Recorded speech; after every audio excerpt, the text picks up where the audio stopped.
Hola, ¿qué tal? Saludos, bienvenidos a esta emisión de Padilla en América. Muchas gracias por estarnos acompañando. Un placer de yo estar con ustedes y hoy tenemos un programa muy bueno, un programa lleno de entrevistas, muy nutrido. Vamos a tener tres entrevistados, vamos a estar hablando acerca del UNASUR que terminó la reunión en Lima y bueno, de acuerdo a todos los análisis, de acuerdo a los comentarios, una reunión desangelada, una reunión sin muchos resultados.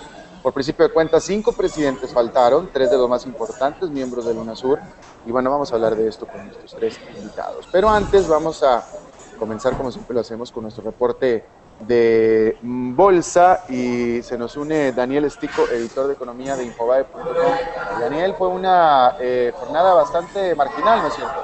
Así es, Alberto, como toda la semana, los mercados se movieron con la expectativa del famoso abismo fiscal en los Estados Unidos, la disputa entre si se baja el gasto o se suben impuestos, y entonces el Dow Jones terminó con alza de 0,03%, nada, el Nasdaq tecnológico bajó 0,06%, y eso terminó, arrastrando las bolsas latinoamericanas, donde el Bovespa bajó 0,65 porque salieron datos de estancamiento, de que le cuesta a Brasil salir de la recesión. México también terminó con baja del 0,6 y Argentina, 0,4%, muy poquito, en un mes que termina con un Dow Jones apenas bajando 1%, un Nasdaq subiendo 1%, el Bovespa estable. México terminó con alza del 1% y la Argentina con 4% nominal, que ajustado en dólares es apenas 2% de ganancia, muy poco en la semana. Tienes toda la razón, mi querido Daniel. Hoy fue el último día de la semana, el último día de jornada, mejor dicho, el último día de noviembre. Así Cuando es. diste el resultado, ¿estabas hablando de todo noviembre o estabas hablando de la jornada de hoy? Es parecido, te di los dos resultados. Sintetizo, Dow Jones estable 0,03 de suba, pero en el mes bajó 1,1, el Nasdaq bajó 0,06 en el día, pero aumentó apenas 1%, y en América Latina virtual estancamiento. O sea que fue un mes bastante marginal en los mercados. Muchas gracias Daniel Estico, editor de economía de Infobae. Bueno, vamos a hablar ahora acerca de UNASUR. Usted sabe que esta reunión se llevó a cabo ahora en Lima, Perú, y acaba de cerrar o acaba de terminar.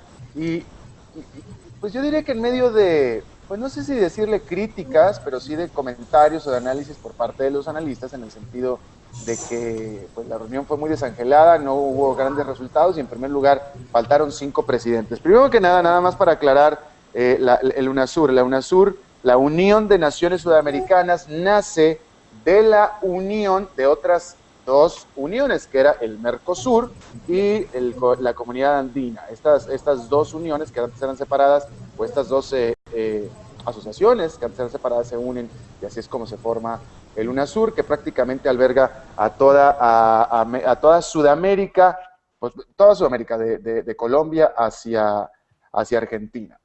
Ahora, bueno, pues las grandes preguntas es, ¿realmente fue una reunión desangelada? ¿Fue una reunión sin resultados? ¿Para qué sirve el UNASUR? ¿Sirve el UNASUR? ¿Cuál es el objetivo? Y bueno, para eso vamos a platicar primero con dos buenos amigos que saben al respecto. Más al rato se va a integrar otro más. Por lo pronto está con nosotros el señor Francisco Santos, periodista, colega, pero él fue vicepresidente de Colombia. Muchas gracias por estar con nosotros, Francisco. Saludos. Alberto, buenas tardes. Tú estás en Bogotá, ¿no es cierto? Sí, en este momento estoy en Bogotá. Y otro paisano colombiano, Alberto Bernal, de Bulti Capital, que se nos une desde Miami. ¿Cómo estás, Alberto? Bienvenido.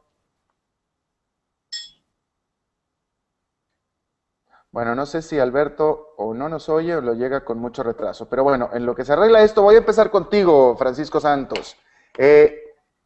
Colombia pertenecía a la comunidad de países andinos y ahora pertenece al UNASUR.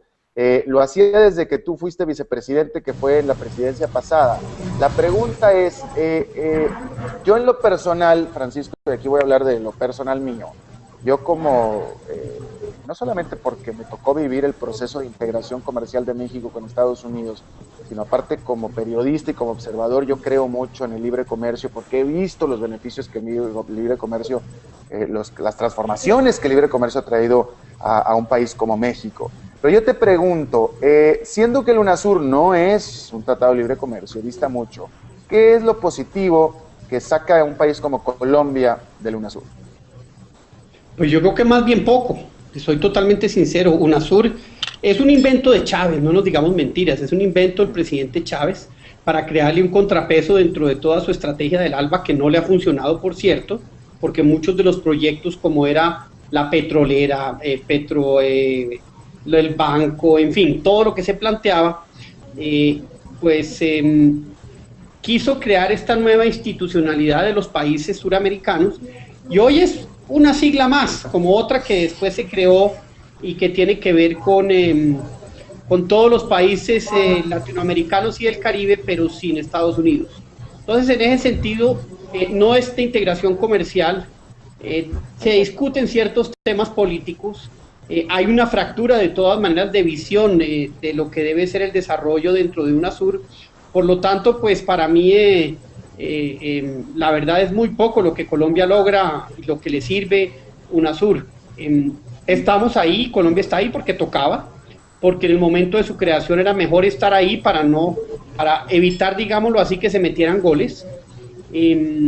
No ha habido ninguna construcción institucional y UNASUR hasta el día de hoy pues no se puede poner de acuerdo tampoco en pronunciamientos, porque se necesita absoluto consenso. Y en ese momento cuando se crean, pues estaba el presidente Lula, estaba el presidente Kirchner, estaba el presidente Chávez y pues era un club al que había que entrar, a pesar de que primero no quisieran que uno entrara, y ese era el caso de muchos de estos países con Colombia, y segundo se entraba era para evitar que se metieran goles dentro de la diplomacia en contra del país, y no para nada más, era para atajar más que para crear. Entonces, pues UNASUR hasta este momento ha sido, digamos, un club de presidentes y una viajadera de burócratas internacionales latinoamericanos, pero fuera de eso no tiene absolutamente ningún logro que mostrar. Gracias, Francisco, y regreso en un momentito contigo. Alberto Bernal, ¿nos escuchas ya? Te escucho. Gracias, Alberto. Te escucho, tocayo. Saludos, primero que nada. Oye, dime una cosa, tú desde el punto de vista como economista, como observador, como analista de países, porque finalmente es lo que tú haces desde Estados Unidos, ¿qué beneficio concreto, económico, en términos de crecimiento, en términos de creación de empleos, etcétera, le trae a cualquier país, y no nada más a Colombia, cualquier país de América Latina, el pertenecer ya sea al Mercosur o a la Comunidad Andina de Naciones, o mejor dicho, ya que estamos hablando de esto, al UNASUR? Mira, Alberto, yo estoy totalmente de acuerdo con lo que dijo ahorita Francisco. En mi opinión, este grupo no sirve para absolutamente nada. Mira, sinceramente, te soy completamente honesto. Es imposible llegar a una situación en la cual tú puedas tener un consenso de políticas económicas entre un presidente como Hugo Chávez y un presidente como Juan Manuel Santos o un presidente como Sebastián Piñera. Simplemente no se va a lograr. Y desafortunadamente para el mundo, para Latinoamérica, el que maneja las cuerdas de UNASUR sigue siendo Hugo Chávez y pues la vertiente de la izquierda de Latinoamérica. Entonces pues es muy difícil llegar a alguna clase de políticas que logren generar actividad económica a futuro en Latinoamérica, basado en el comercio internacional entre la región latinoamericana, al menos basado en lo que se ve por parte de la UNASUR. Simplemente no encuentro nada rescatable ahí. Digamos, atado a esto es el movimiento del ALBA. El ALBA, por ejemplo, hablando de crear una moneda única para hacer las transacciones, el famoso Sucre, eso no ha avanzado nada. El Banco del Sur, que supuestamente se creó hace un par de años, ¿en qué va el Banco del Sur? Pues en absolutamente nada, porque ¿qué va a lograr el Banco del Sur que no pueda lograr una institución como el Banco Mundial? Absolutamente nada. Entonces, todas estas clases de cosas, en mi opinión, lo que demuestran es que la UNASUR no ha servido para nada en términos de la actividad, para generar mayor actividad económica en Latinoamérica. Claro, ahora, gracias Alberto, y en un momentito regreso contigo. Ahora vamos a otra parte muy interesante de este análisis, porque de hecho, fíjese usted, tenemos a un periodista, un colega, bueno, primero que nada periodista que soy yo, tenemos otro colega, pero que es político, que es Francisco Santos, tenemos el lado del analista económico, que es mi querido tocayo Alberto Bernal, y ahora bien importante para mí también tener el punto de vista académico, y para eso se une Nicolás Albertoni, él es investigador de la Universidad Católica de Uruguay, que se nos une desde Montevideo, y también buen amigo. ¿Cómo estás, Nicolás? Muchos saludos. ¿Cómo estás, Alberto? Un gusto encontrarnos por este medio. Gracias. A ver, vamos a ver, tú que eres aquí el académico, espero que no el moderado, en sentido de que espero que hables lo que realmente sientes, en el sentido de un país pequeñito como Uruguay, pequeñito pero fuerte económicamente, muy estable, muy sólido normalmente. Yo te quiero preguntar, primero que nada, ¿qué saca o qué tiene de beneficio para un país como Uruguay el pertenecer al UNASUR? Bien, yo creo que justamente... ¿Me escuchas bien? Sí, señor. Perfecto. La respuesta a esa pregunta, Alberto, que de hecho también la hemos conversado hace un tiempo contigo, es básicamente la que se está planteando en toda la región. Es decir, nosotros estamos o nos insertamos en un bloque ideológico y en el camino ideológico de la integración económica, o en un bloque comercial. Y claramente lo que ha presentado la UNASUR, pero también acá Alberto mencionaba otros, pero también tenemos ALBA, CELAC, Mercosur, CANA, LADI, hay una hiperinflación de la integración latinoamericana que genera, y en esto está la UNASUR como un punto más, bloques más bien desde el punto de vista ideológico, y no tanto comercial y económico. Y déjame ser bien claro en esto, porque a veces hay que transmitirlo en clases y demás. Lo que llena hoy el estómago, lo que llena las panzas es el comercio, y no la ideología y la política, que es la forma en que están muchos de los bloques de la región. Es decir, no se están basando los acuerdos en las regiones. Y solo para cerrar el tema de la UNASUR, fíjate que los últimos bloques, las últimas compras de UNASUR, han sido todas en repudio a tal suceso, en repudio a tal situación, y yo me pregunto, a diferencia de otros bloques en Asia, si no es momento de seguir hablando, de empezar a hablar de comercio, en vez de seguir hablando de temas políticos, que también a veces empañan un poco la situación. Entonces creo que a un país como Uruguay poco le está dando en ser parte de un bloque que en definitiva es más cualitativo que cuantitativo.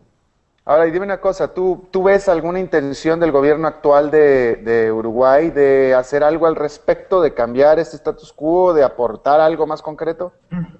Y poco. Yo creo que hay como hoy en día en América Latina hay una clara división. Están los bilateralistas, los de la apertura económica, en los que me animaría a incluir Colombia, Perú y Chile, y después hay otro grupo de países. Y Uruguay de alguna forma se ha visto encerrado en esta situación, y yo creo que el poder negociador que puede llegar a tener para cambiar esa situación es muy bajo. Sí, un detalle que no es menor, el presidente Mujica, creo que ya va a ser 6 meses, en la cumbre de Mendoza presentó una propuesta que dejó un hilo de análisis interesante. Porque no vais a decir que es legalizar la marihuana, por favor. No, quédese tranquilo que no. Pero sí un detalle, fíjense que si se suma Ecuador y Bolivia al Mercosur, este es un detalle interesante, en la próxima cumbre Bolivia estaría por sumarse al Mercosur el 7 de diciembre, ya ocuparían el 80% de lo que significa la UNASUR. Es decir, con los miembros que ya existen en el Mercosur, más en Bolivia y Ecuador, implicaría el 80% de la UNASUR. ¿Y por qué conecto esto? Porque el presidente Mujica dijo una cosa con su estilo, con su forma, pero que deja mucho que pensar. ¿Por qué no transformamos al Mercosur en una UNASUR o la UNASUR en el Mercosur? Y son planteos, acá no estoy diciendo si comparto o no, pero que generan esa dualidad de criterio en la integración. Fíjate que es interesante, voy a hacer un comentario aquí nada más, para otra ocasión, para otra entrevista, pero me sorprende, me sorprende hasta cierto punto la falta de, pues, ¿cómo lo diré? Lo poco que los uruguayos o que Uruguay se piensan de sí mismos, porque yo creo que si los uruguayos realmente reclamaran el papel que tienen como pequeño país poderoso por su estabilidad, por su macroeconomía, por sus avances en materia económica y sociales, la verdad es que yo creo que si ustedes asumieran, este país asumiera realmente ese papel que desde afuera se ve muy claramente, yo creo que Uruguay tendría una voz mucho más fuerte. Y lo que quiero decir es que hay países mucho menos importantes en términos económicos que Uruguay, mucho más chiquitos y que son mucho más vociferantes y por tanto se les escucha más. Pero bueno, ese es un tema para otra entrevista más adelante. Okay. Francisco Santos, quiero preguntarte yo a ti, tú que estuviste de político y creo que durante que estuviste tú de vicepresidente fue cuando se creó el UNASUR, creo que así fue. Bien, Sí. ¿cuál es el planteamiento? Es decir, obviamente el UNASUR se creó para hacer mejores los países en materia económica, para crecer todos juntos, y eso es lo que se dice, pero la pregunta es en el tratado, en el papel, en la constitución del UNASUR, ¿cuál es el planteamiento económico efectivo que dice o por el cual supuestamente la UNASUR va a ser una mejor potencia económica y cada una de sus partes también? Pues está en el papel puesto el tema de integración económica, pero es el tema que jamás se toca.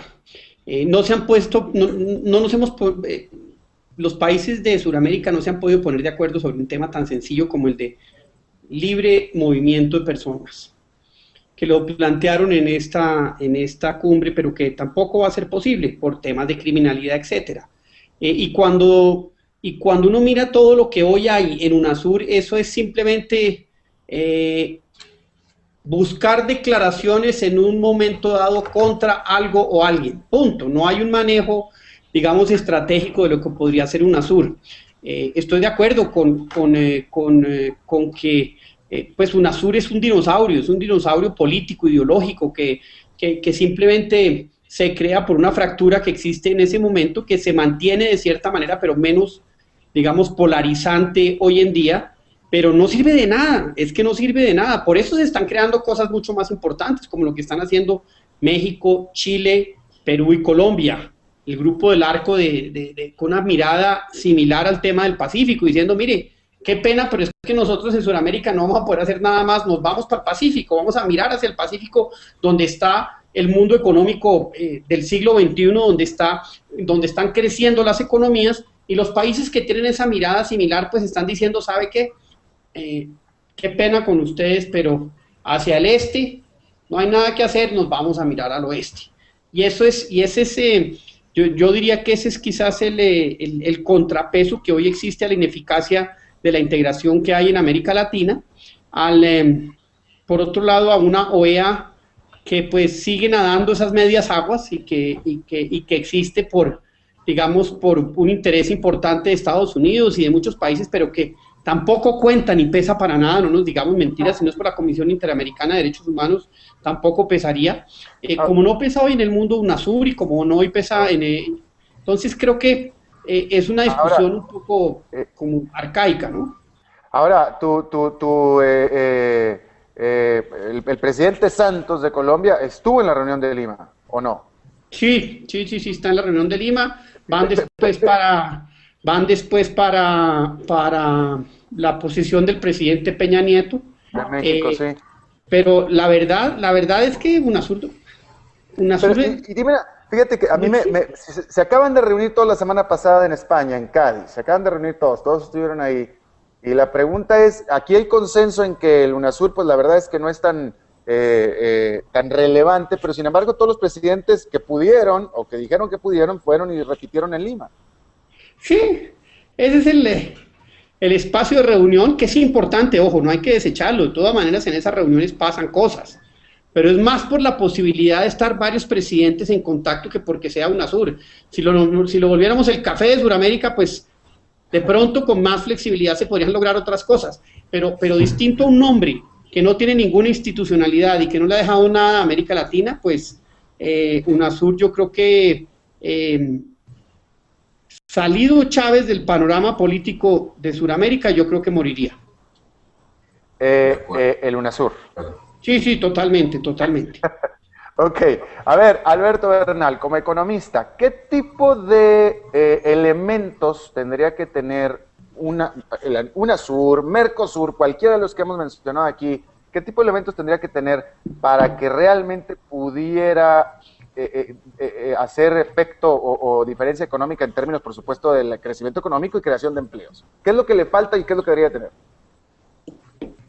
Alberto, mira, lo interesante es que la estructura ya está hecha igual. O sea, ya, si tú lees lo que es Mercosur o la idea inicial de Mercosur, uno encuentra que las ideas están ahí. ¿Qué es lo que se necesita? Se necesita tener una situación en la cual tengas un grupo de países donde se llegan a acuerdos sobre el nivel de tarifas que se cobran entre los diferentes países, o que se llegan a acuerdos en términos de la posibilidad que tengan los ciudadanos de cada país de entrar al otro país sin problemas, sin tener visas o sin tener ninguna de esas cuestiones, de unificación, digamos, de los criterios para los camiones que van de un país a otro. Toda esta clase de cosas existen, Alberto, no es tan complicado, digamos, redactar un documento para tener una unión aduanera es bastante sencillo.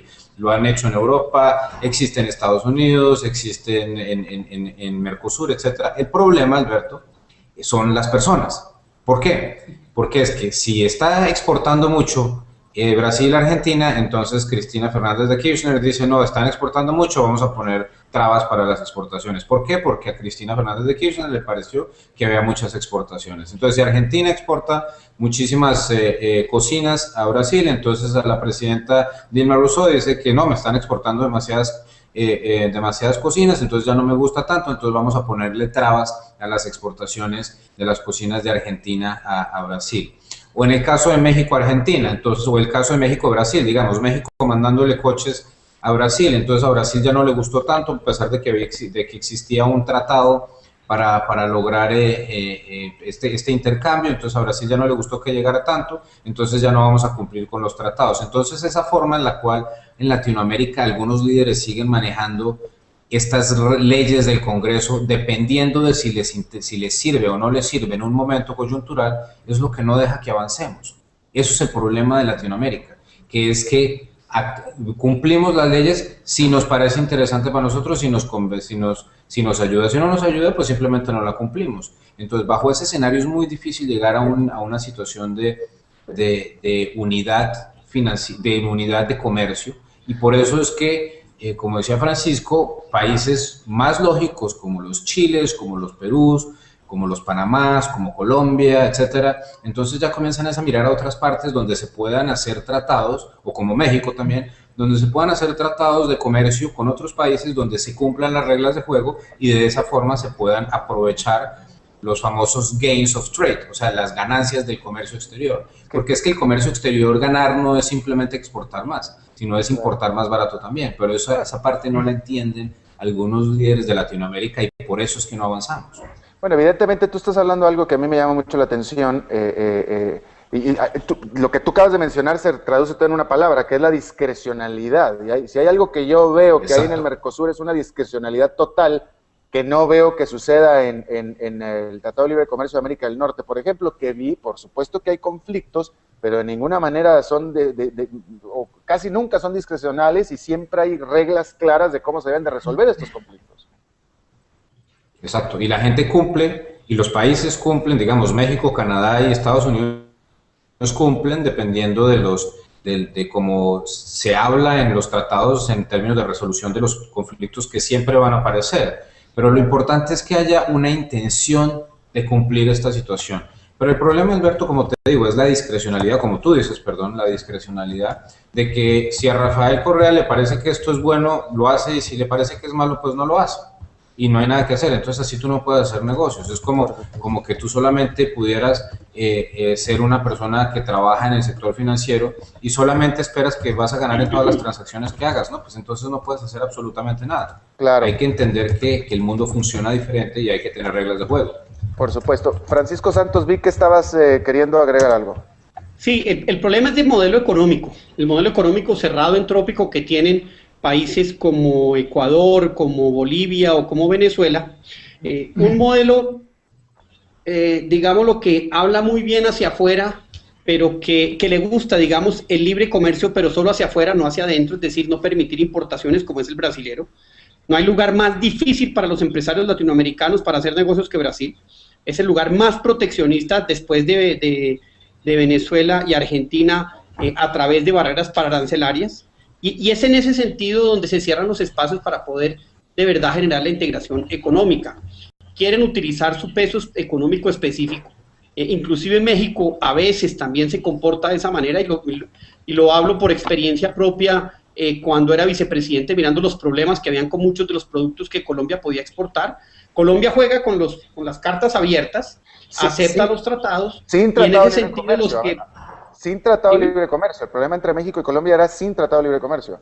No, había un tratado, era el G3, Venezuela, México y Colombia, quedó un G2, pero también es que muchas veces, y a pesar de esos tratados, colocan unas barreras pararancelarias que evitan que haya la verdadera integración económica. Entonces, esa discrecionalidad, pues, para la importación, porque, hombre, no tiene este producto equiparado o equivalencia aquí en mi país. En fin, hay muchos mecanismos que evitan que la integración, que sería inmensamente beneficiosa para todo el continente, se pueda dar. Y pues por eso, fíjese y verá, ya ni siquiera estamos hablando de UNASUR, que no existe, por cierto, es un papel, pero el tema de la integración, que debería ser un tema de fondo, que debería ser una estrategia de presidentes, para generar los mecanismos de compensación, para generar inclusive dentro de economías asimétricas unas posibilidades y unas ventajas a las economías más pequeñas. No, nada de eso se da, todo es discrecional, y desafortunadamente muchos de nuestros países nos toca ver cómo nos juntamos, porque tenemos la misma mentalidad y vemos cómo negociamos de cierta manera unidos con el Asia. Claro.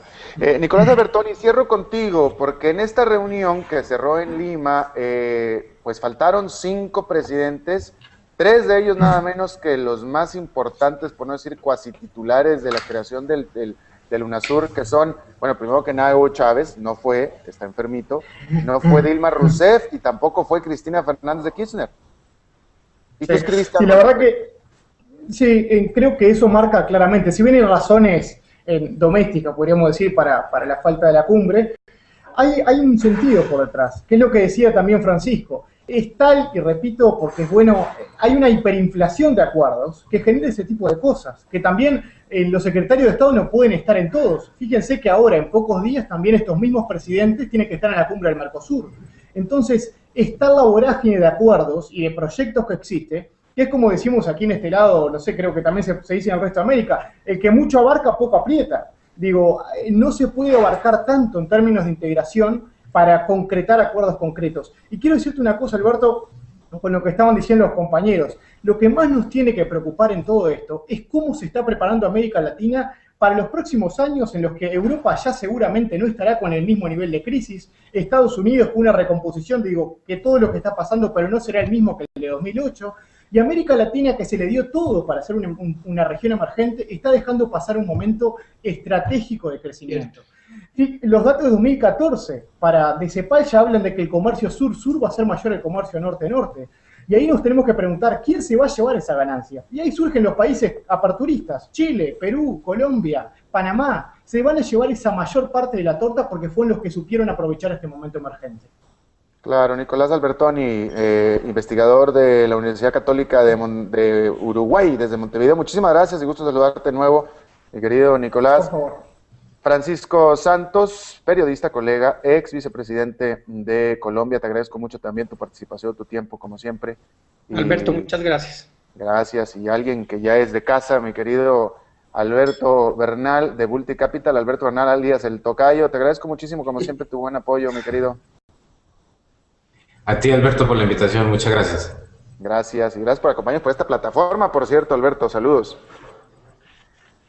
Lo mismo, muchas gracias. Hasta luego. Bueno, y les recuerdo que este programa, esta emisión es totalmente interactiva, no es nada más mía, no es de los invitados, no es de Alberto Bernal, de Francisco Santos, ni de Nicolás Albertoni, es de ustedes, y se trata de que ustedes participen activamente con sus comentarios y sus preguntas, y la manera de hacerlo es dentro del sitio, nada más poner sus datos, y una vez que ponen sus datos, le ponen Enter, y ya pueden empezar a participar. Y bueno, eso es todo lo que tenemos por esta emisión de Padilla en América. Muchas gracias por habernos acompañado. Nos vemos en la próxima. Que tengan buen fin de semana. Hasta luego. 2% de ganancia, muy poco en la semana. Tienes toda la razón, mi querido Daniel. Hoy fue el último día de la semana, el último día de jornada, mejor dicho, el último día de noviembre. Cuando diste el resultado, ¿estabas hablando de todo noviembre o estabas hablando de la jornada de hoy? Es parecido, te di los dos resultados.